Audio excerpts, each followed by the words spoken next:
এই মুহূর্তে দরকার খালেদা জিয়ার সরকার, এই মুহূর্তে দরকার তারেক জিয়ার সরকার।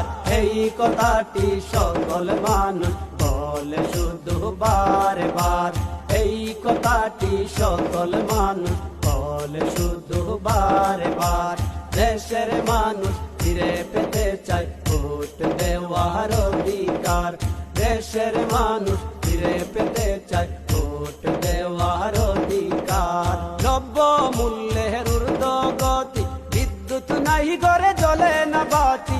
দ্রব্য মূল্যের ঊর্ধ্বগতি, বিদ্যুৎ নাই ঘরে জ্বলে না বাতি। সবার মধ্যে দেশ বাঁচাতে, সবার মধ্যে দেশ বাঁচাতে চাই বিএনপির সরকার। দেশের মানুষ ফিরে পেতে চায়